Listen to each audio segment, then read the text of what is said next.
Hello, Ravens fans, and welcome to another season preview. I'm Aaron Schneider, Sports Information Director at Anderson University, and joining us for our men's soccer preview is head coach Scott Fridley. How are you doing today? Good. How are you doing, Aaron? Good. So we're about ready to start the season, and we have our opener on Wednesday against DePauw. We had a fifth ranking in the preseason poll, but tell us a little bit about what your goals and expectations are for your team this year. Well, with DePauw around the corner, we'll go to Wittenberg tomorrow. That'll be a good test for us to get an idea kind of where we are. With DePauw, Brad's a good guy, good friend of mine, and he has always got his team ready, and they'll have a ton of talent. And we hope to get after them, and it's a home game. So opportunity to get always a top 25 team here to start the season is awesome. That's how we like to start. Kind of throw the freshmen in the fire, kind of see where we're at, see how we respond to things. So we're looking forward to it. Okay, and then for as far as the season as a whole, what are you looking to what are you trying to accomplish for this year? Well, I think with such a young team, we have 20 new players out of 35. And with such a young group and another 7 of them are sophomores. So we're pretty young across the board. I think getting them meshed and getting them understanding how we want to play, getting them on the field and understanding how they're going to play with each other, I think is huge. I think we have some holes that we have filled. We have struggled in the back the last couple of years. I think we have some young players that can come in and help us. So going into DePauw, I think it'll just be an immediate telltale of where we are on Wednesday. Mm-hmm. Okay, and then what would you say your team's strengths are right now? Our freshmen. We have some athleticism.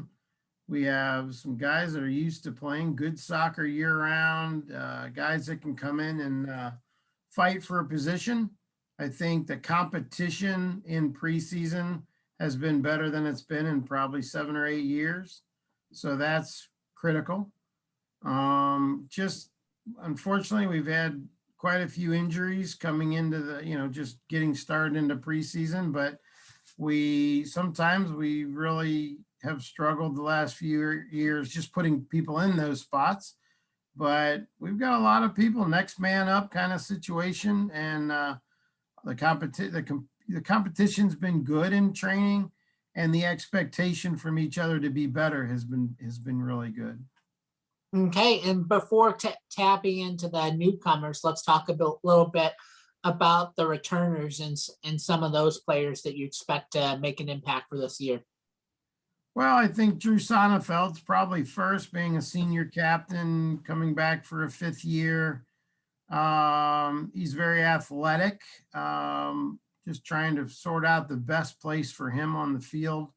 We've moved him around a lot in his career, and we're excited that he came back for a 5th year. He's finishing up his degree. He'll be done in December. Drew Vaughn was kind of our newcomer of the year last year. And to me is easily one of the top center backs or defenders in the conference coming back in. Grant Conklin, if he can get back out of this injury, I think will be helpful. We have quite a few of those returners coming out of injuries like Rollison, Conklin, Gonzer. They're all trying to get back into it. So I think hopefully we can get those guys because they have a little bit of experience to help with, and we want to mesh them in with the group and just kind of see how we can be better. Okay, and then of course we talked a little bit about it already, where you had a large incoming class this year with plenty of people who could definitely make an impact this year. Tell a bit more about that. So, as most people know, we've struggled in the back the last couple of years, and we were able to get the bookends from Carmel. Gilligan Grubbs, and they're both excitable and well-trained and very good players. They'll help us tremendously, already have. Then it's just trying to figure out who's gonna hold down the back. Grubbs will probably play in the middle with Drew, at least to start. Will Colt and Woody. We got a freshman from North Carolina, Knox. I think they will all fight for those 4 positions. So that's nice, having some depth to actually to work towards. But the offense, it's been quite a few years since I've had this many creative, exciting players come in the same year, and from a array of different programs, from Columbus, Ohio to Indianapolis. We're excited. We're excited because we can play a couple ways that we haven't been able to, because we haven't had the athleticism or the speed. We've got a little bit more speed. We've got some more excitement that we haven't had for a while. So we're excited about that. Okay. And then so now we've got a lot of things. We've got an eventful homecoming this year. I mean, there's the normal festivities that just go with homecoming, where, well, one, it's nice to actually have that this year after taking a year off with that. But in addition to that, you've got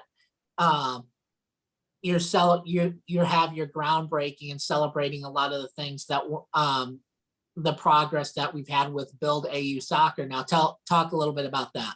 The Build AU Soccer started in 2017 to upgrade the facility, try to make it, one of the best facilities in the area and the conference. And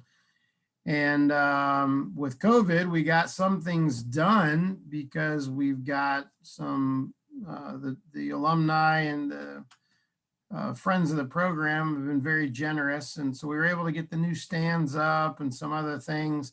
So on Saturday of homecoming, we will cut the ribbon at 1:45 after the girls' game. And so that's exciting. That's for stage 1. And we will subsequently kick off stage 2. And that's to get the lights up.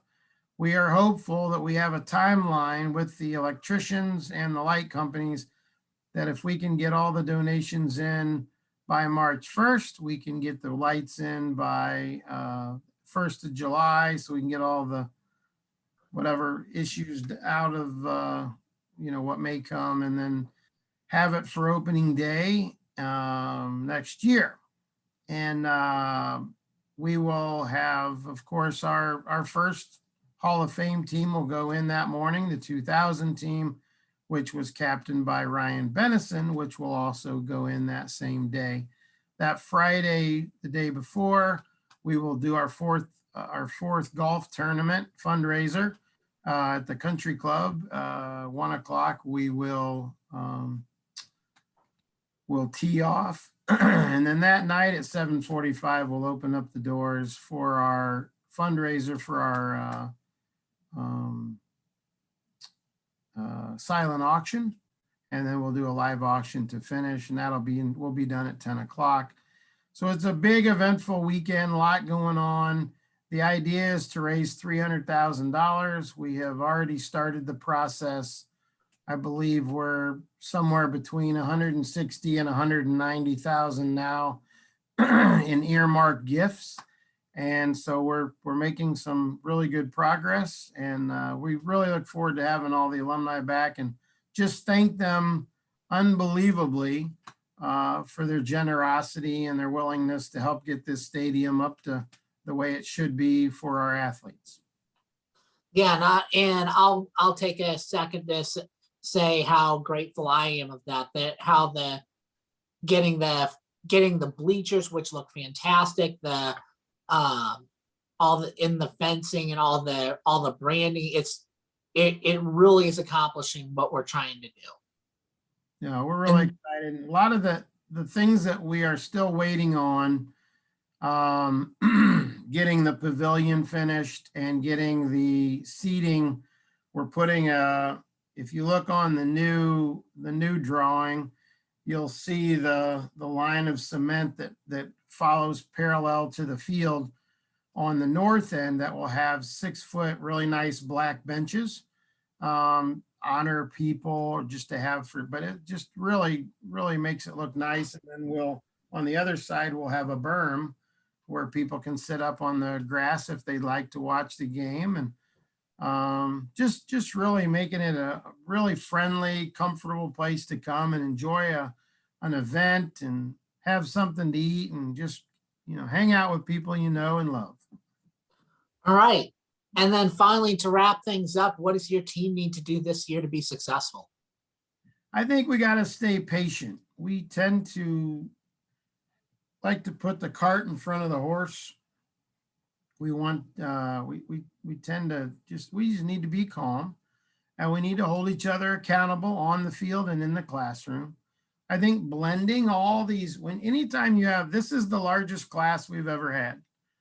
And blending all the new players with the returners and understanding everybody's role, understanding everybody's importance to the team, their assets, and how they're going to make our team better is critical. And that means a lot of time off the field. That means a lot of time in the office. That means film. That means whatever, to try to make sure that everybody gets on the same page. But I think that's the most important piece. It's a great group of guys, and they've been hard working through preseason. And I just think we have a good base for something going forward here. All right. Well, I think I've covered the questions I wanted to. Ravens fans, thank you for tuning in. Be sure to follow along with any season previews and any other content we put out on YouTube. Of course, be cheering on your men's soccer team, especially for their home opener on Wednesday against DePauw. And then Coach Fridley, thank you for joining us and good luck this year. Hey, Aaron, people can follow us on Build AU Soccer as well as Raven Men's Soccer on Twitter, Instagram, and Facebook as well. Absolutely. If you want to, absolutely. I encourage you to follow all of those social media and be sure to check all that stuff out. Thank you very much. Thank you for your time.